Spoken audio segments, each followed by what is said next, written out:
To this now, dozens of families in New Jersey, well, they're now homeless after the apartment building that they lived in was condemned suddenly without any warning. They were given just 24 hours to pack up and move out. Christine Russo has more from Plainfield. What's going on this morning, Christine?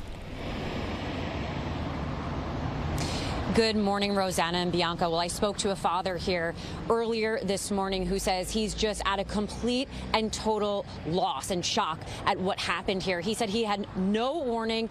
Neither did any of the other families that live here, many of whom have lots of young children and have nowhere else to stay. He says he's hoping now at least to get his deposit back as he tries to figure out his next moves. Again, there are dozens of other families in the same situation.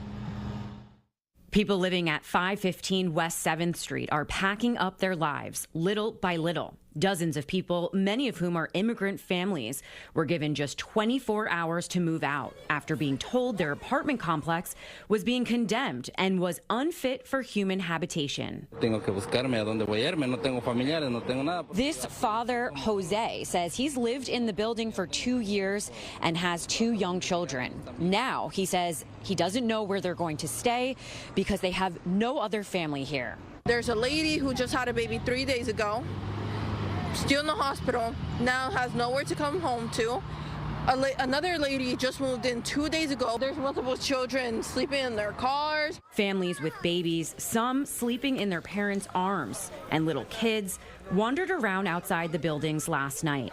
The Plainfield School District volunteered, bringing food to them. This is the notice residents saw posted to their front door, alerting them that their complex was being shut down immediately. City inspectors say they found mold-like stains, holes in ceilings, and uncapped gas conductors. There was also a sewage pipe in the basement with no cap, resulting in sewage leaking onto the floor. People outraged Wednesday, especially after they just paid this month's rent.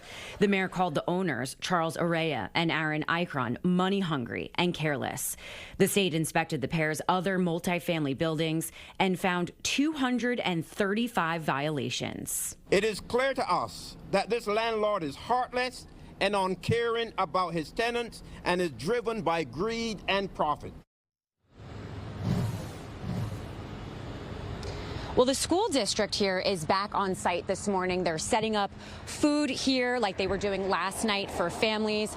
And meanwhile, the city says that they offered shelters for the families to stay, but many of them say they actually don't feel safe doing that, and they'd even prefer just staying in their cars. We're reporting from Jersey this morning. Back to you, ladies.